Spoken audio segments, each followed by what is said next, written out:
there's something that's very difficult about this game. Today I am graduating from my first year of homeschooling. Actually, I guess it has been over 6 years of homeschooling because I have been learning things at home and at Grandma's and in places all around me since I was born. It kind of reminds me of what I recently learned about the days of castles, which I am about to tell you now.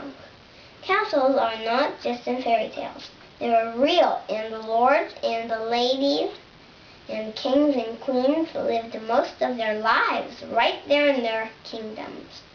But many others lived there too.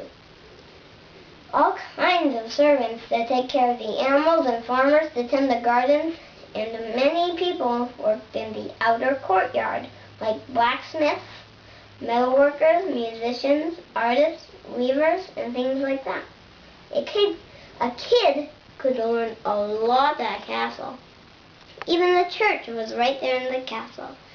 Castles were also built to protect the people from outside dangers. The first castles were built of wood, but burned too easily. So the later castles were made of stone, but for the most part, life inside the castle was happy and peaceful. Inside the palace were rooms where people worked and lived. There were no electricity, so the rooms were lit by oil lamps, and the only heat was made by fires. There was also a place where the lord and lady lived.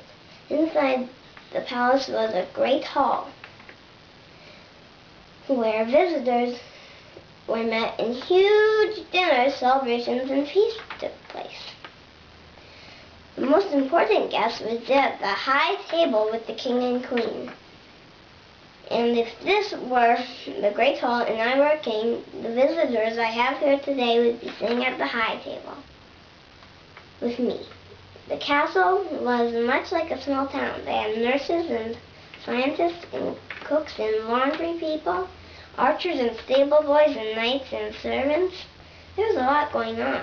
Much entertainment and much work and much learning. They had jousting matches and sword practices, and they danced and listened to musicians and singers. They also played games like chess and checkers.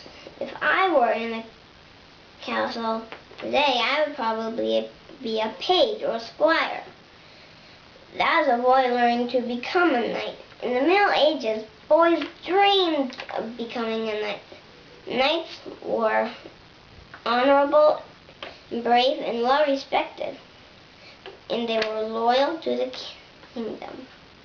If a boy had much to learn to become a knight, he must study hard and pass many tests.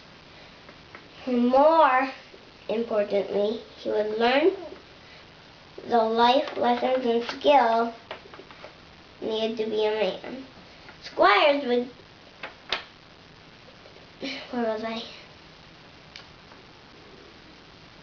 Oh yes, squires would become knights at an official ceremony called the dubbing.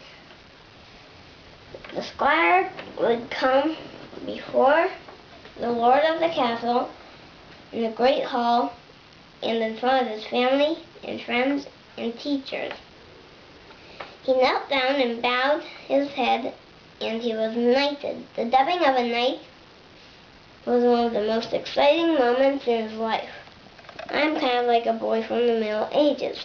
I'm learning everything I need right now for many parts of living in my castle.